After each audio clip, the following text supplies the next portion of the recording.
Communication is the way people share what they know and also share how they feel.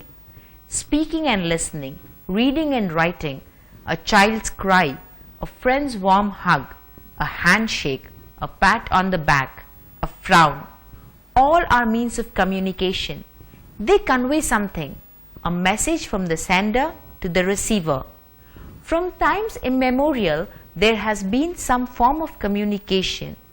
We have 3 guest speakers coming to discuss about communication and its development over the ages. Mr. Arnold, who is a graphologist, will discuss about the early methods of communication. Dr. Bell is an IT expert and he will be dealing with the second set of improvements in communication with the start of technological developments. Mr. Chapman is our third guest speaker. He is a journalist by profession. We will progress from the age of cave paintings to the age of internet. We also have Mrs. Harvey, our social science teacher, and David, our student representative, interacting and communicating with our panel of speakers. So let's welcome our speakers and start communicating.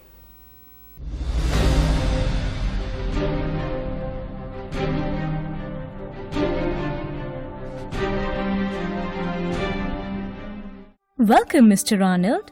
We are all ears to listen to your interesting talk. Thank you, Mrs. Harvey. I need you all to have your ears and your eyes open.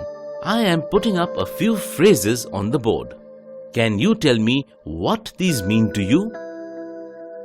How are you? What are you doing today? Are you okay? Got to go. Very good. See, you can communicate even with random alphabets and make sense of it.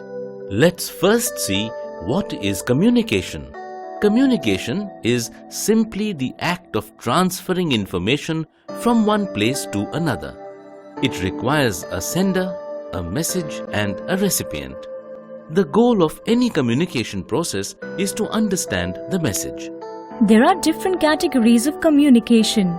Verbal communication, face-to-face, telephone, television, etc. Non-verbal communication, body language, gestures, how we dress or act, etc. Written communication, letters, emails, magazines, books, etc. Visualization, graphs, charts, maps, logos, etc. Let us now look at the early history of communication. We look at early man who lived in caves. He too communicated. His form of communication is the harsh, guttural sounds he made, his hand gestures, and most importantly, what we have evidence of today, that is his cave paintings. The next stage was that of Bronze Age man. He used petroglyphs to communicate. Sir, what are petroglyphs? Petroglyphs are carvings made into a rock surface. Then came the pictogram. Writing now slowly evolved. We see the development of Egyptian hieroglyphics, the Sumerian cuneiform, the Chinese writing and ink, etc. The first pure alphabets emerged around 200 BCE in Egypt. Egyptian writing had a set of 22 hieroglyphics. And from here onwards, writing developed and has come to be the alphabets we are familiar with. I have read in some books that drums were used as a means of communication. Sir, is this true? We look at the evolution of telecommunications now. Oh yes, for telecommunication, that is, communication over a longer area or distance. In the early days, they used drums, smoke signals, etc. Mr. Arnold, can you tell us a little more about these early means of telecommunications? Of course. Communicating over long distances or telecommunication was done using different methods. The early means of telecommunication were the use of drums by many tribal communities, especially in Africa. Oh yes, I have read about the drums in Phantom comics, where the pygmies communicated using drums. Many tribes and communities also used smoke signals, especially the Native Americans. In China, the guards stationed on the Great Wall signaled to each other using smoke signals in the event of an enemy attack. Many communities also use the blowing of horns to communicate. This was generally seen in African tribes in the Maasai region. The kudu horn is the means to communicate amongst the villagers. The kudu itself is a sort of antelope which roam from South Africa to Ethiopia. That's great. Even today, we use the horns in our vehicles to alert other drivers about our approach or our intention to turn, etc. Good observation, David. The art of writing developed, and now the mode and means of communication vastly increased. In fact, we have evidence of writing on clay tablets in very early times. Very good. We see that with the development of writing, now different means were adapted to send these messages to different places. We see in many parts of the world, pigeon or carrier pigeons carried short messages which were written, and then this was tied to their legs. These were the homing pigeons which, when taken elsewhere and released, would fly back home. This was also called pigeon post. Pigeons were trained to carry messages back and forth. For example, the Great Barrier Pigeongram Service was established between Auckland in New Zealand and the Great Barrier Island. This was established in 1897. The earliest pigeons carried the results of the Olympic Games in 750 BCE. On a lighter note, carrier pigeons have also been medal winners. Carrier pigeons that are the basic racing Homer were used to carry messages in World War I and World War II. 32 pigeons were presented with the Dickon Medal. With increasing distances and need for faster and more reliable means of communication, the horse mail came into importance. With the domestication of the horse, horsemen carried the mail. For example, the Pony Express. With the construction of good roads and with posting inns coming up, horsemen carrying mail would change at every inn, and new horsemen and fresh horses would carry the mail forward. We see evidence of this in the building of the royal road in the Persian Empire by Cyrus around 540 BCE and later improved upon by Darius. The horsemen carrying mail on these roads covered a distance of 2000 miles in 10 days. We see the same kind of road, the Grand Trunk Road, started during the Mauryan Empire in India. This road was further made more efficient and better during the time of the Afghan ruler Sher Shah Suri. This road helped in easy movement of troops and the postal service. It runs from Chittagong in Bangladesh, goes through Howrah in West Bengal, across North India into Peshawar, Pakistan up to Kabul in Afghanistan. There are highway inns at regular intervals. In fact, you can say town criers who made royal announcements to the public, the storytellers, the semaphore signals used on the ships, the hydraulic telegraph, etc. were also forms of communication. With this, I come to an end about the early modes of communication. I hope you enjoyed this session. Oh, yes, sir. It was very interesting and informative. Thank you very much. Thank you, Mr. Arnold. It was a pleasure having this session with you.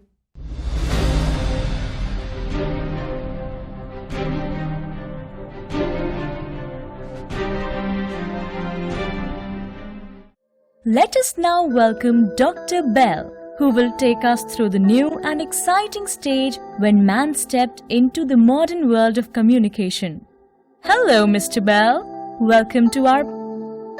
Thank you for having me at such an interesting discussion. I will now look at the different modes of communication in the beginning of the modern age. We will start with the invention of the printing press. David, do you know who invented the printing press and which was the first book to be printed? Yes, sir. It was Gutenberg who invented the printing press, and the Bible was the first book to be printed.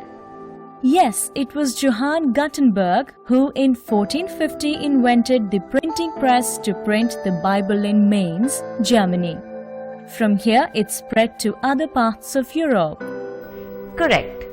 Rome developed the printing press in 1465, but the rulers of many countries were against printing as they felt it encouraged people to rebel against them.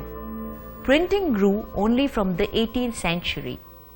You have already discussed in the first session about mail carriers like the Pigeon and the Pony Express.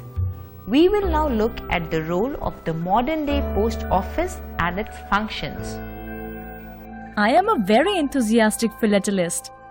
David, you must find out more about what philately is and why it is interesting and important. The post office is the nerve center for sending and receiving messages, letters, parcels, greeting cards, etc. are sent through post offices.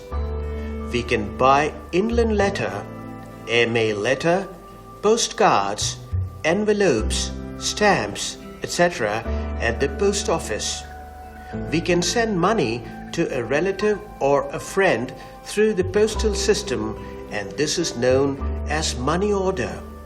Our post, whether letter or parcel, can be carried by road, rail or air. The time taken for receiving these messages depends on the mode of transport used. Dr. Bell, can you tell us about another service that we get at the post office, that is the telegraph or the telegram? Through a post office, a telegraph or a telegram can also be sent. This is the way of sending messages along wires using electric current. Telegraph cables are laid over land, under sea and oceans. Messages sent through these are also called cablegrams. It takes only a few hours to get a telegram. They are costlier than sending letter, and so only very short messages are sent through telegrams. The electric telegraph was originally invented in England in circa 1836 by William Cooke and Charles Wheatstone. It used several needles to point to letters on a dial to spell out the messages being sent. Samuel Morse took it one step further, inventing the Morse code, a series of dots and dashes that signified letters. In India, the telegram started to be delivered from 1850. The last telegram was sent in July 2013. We now come to the most exciting invention, the telephone. David, do you know who invented the telephone? Yes, sir. It was Alexander Graham Bell who invented the telephone. Yes, on 10th March 1876, Bell tested the first bidirectional call. He spoke to his assistant, Mr. Watson, and his conversation was, "I want to see you, Mr. Watson." And Mr. Watson answered, "David, can you tell me why the telephone is more effective in some ways as compared to letters?" Oh, it is because we can talk to people living close to us or in another city or even another country. We can get a reply at once. It gives us great pleasure to hear the voices of our family and friends. Yes, it is the easiest and quickest means of communication. With the emergence of wireless telephones and the mobile revolution, we can talk to people anywhere in the world, whether in a small village, a big city, or in another country, even when we are traveling. We see a range of telephones from the early days, and we see below the new trend. I recently saw an article which was about our telephones doubling up as our wristwatches.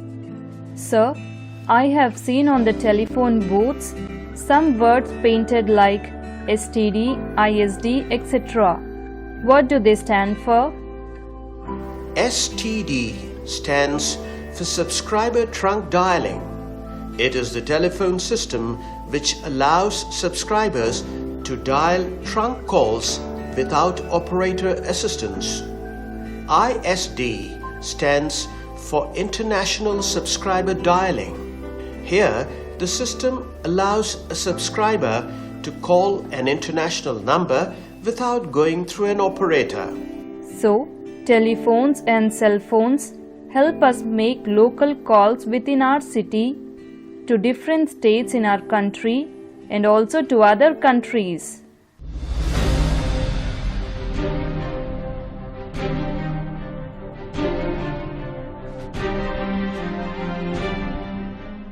I have spoken to you about the post office, the telegraph system, and the telephone system. These are all individual means of communication. With this, I end my talk on communication. Thank you, Dr. Bell. It was good getting to know about the various means of individual communication. Let us now welcome Mr. Chapman to talk to us about the various means of mass communication. Mr. Chapman is a renowned journalist and has won many awards for his articles. Thank you very much for inviting me to this discussion. I will discuss with you the various means used to give messages to large groups of people, that is, the various means of mass communication. The first in this category is newspapers, books, and magazines. These are all known to you. I would request Mrs. Harvey to share her ideas about newspapers. I'm an avid newspaper reader. I don't get much time in the morning, so I just glance through the headlines. But in the evening, I read my newspaper end to end. We see how newspapers being printed in the olden days. First newspaper printed in the world, Holy Roman Empire. The first newspaper of independent India. Newspapers bring us news from all parts of the world. They give information about various topics like business, sports, politics, health, etc. They are not very expensive, so at little cost, we can get to know about happenings in different parts of the world. I too like reading the newspaper, but not everything. I like their hobby corner, their coloring section, the comic strip, and the sports section. David, do you read books and magazines? Oh yes, I do like to read storybooks, especially mystery stories like Sherlock Holmes. I also like to read sports magazines. Very good, David. Books, magazines, journals also convey the ideas of the writer to the readers. Books and magazines published in one country can be sold all over the world. They can be translated into different languages, and so everyone can read them. The invention of the radio made a tremendous difference to man's communication. Now, mass communication became very fast and easy. Radio was invented by many people like Hans Christian Ørsted, Michael Faraday, Hertz, Marconi, Reginald A. Fessenden, etc. All these people were in some manner or the other contributors to the development of the radio. No wires or cables are needed. It is the first wireless technological communication of man. It has educative programs like quiz programs. Plays are enacted, jingles for advertisements, songs old and new being played, commentary of sports events, etc. It is useful for the poor and illiterate people. Many people can listen to one radio at the same time. No reading skills are needed. They can gather useful information by listening to the program, so they can continue to work and learn at the same time. It is one of the cheapest means of mass communication. We have an old radio at home. It belongs to my grandfather and it works very well. It's a Murphy radio. When I was younger and studying in school, I used to love listening to the Binaka Geet Mala. It is a program about the latest movie songs and their rating. Let's now take a giant step forward in the means of mass communication. Radio was an audio means, but cinema is both a visual and an audio medium. The initial cinema had only visuals. There were silent movies. Today, we have both audio and video, which are both well matched and in synchronization. Cinema is very popular among the people. It can provide entertainment through its feature films. We have classics like Sound of Music, Ben-Hur, etc. Documentaries provide knowledge and information. Cinemas are made in different languages in different countries. So people come to know about different places, languages, lifestyles, problems faced, etc. Many films carry strong social messages against social evils like child marriage, sati, etc. David, have you seen any movies? Which one is your favorite? Oh yes, I have seen many movies. I like the 101 Dalmatians very much. I also like the adventures of Tintin. I like the Titanic and Lagan a lot. The first movie was made after the invention of the movie camera in the late 1880s. The first real film, Roundhay Garden Scene, was made in 1888. People went to the theatres to see movies.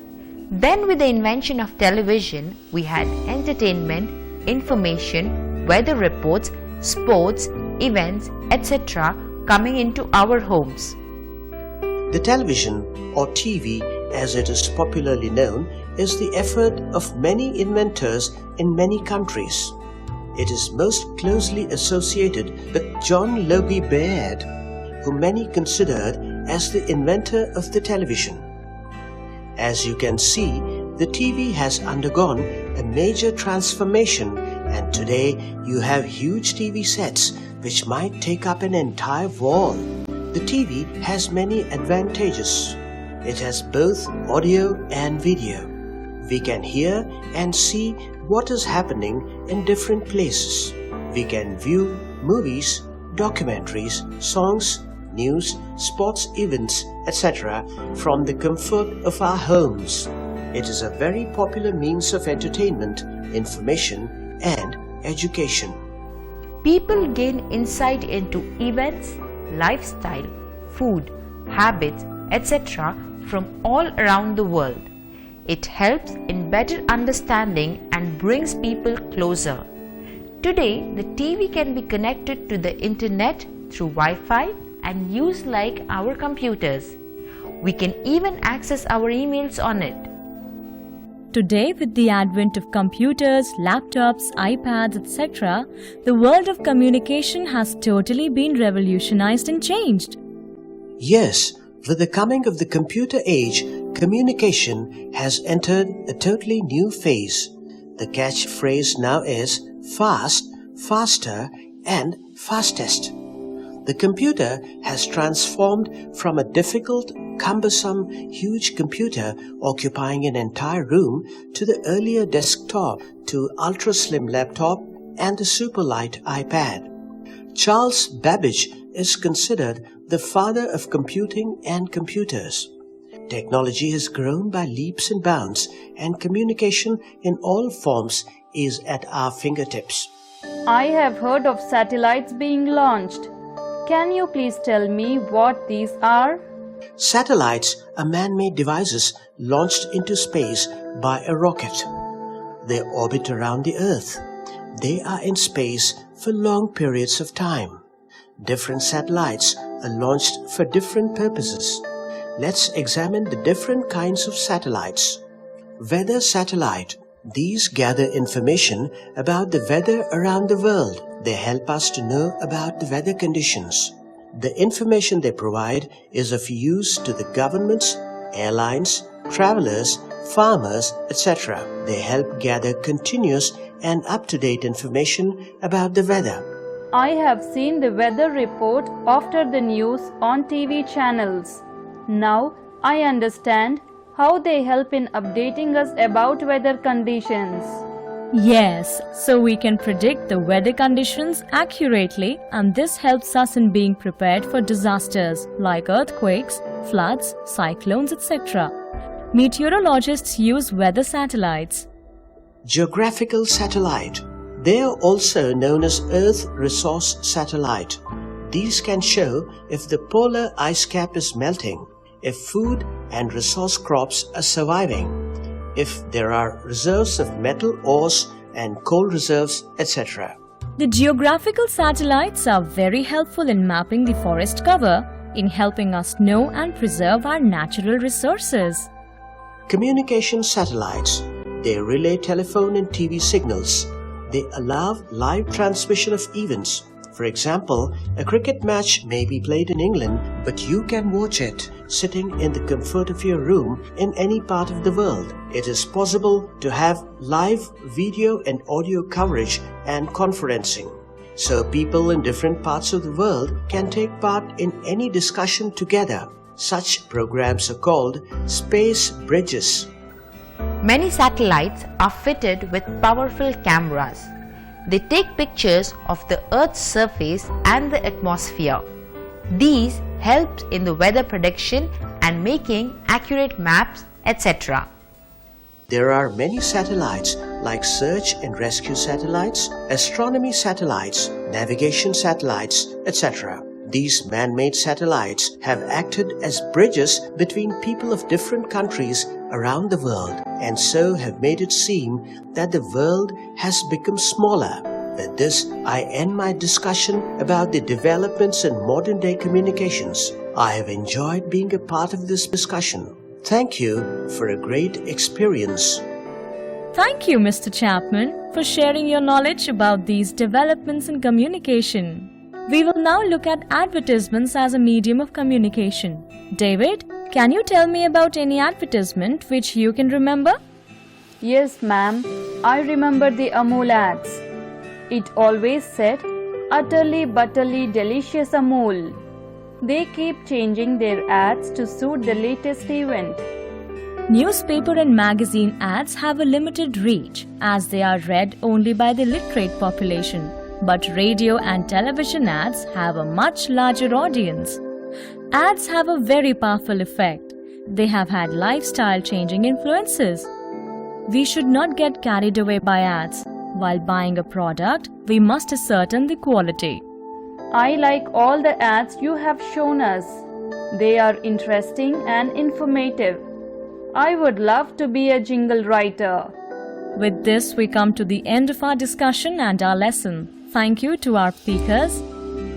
In today's world, there is very fast means of transport and communication. It is a boon and a curse.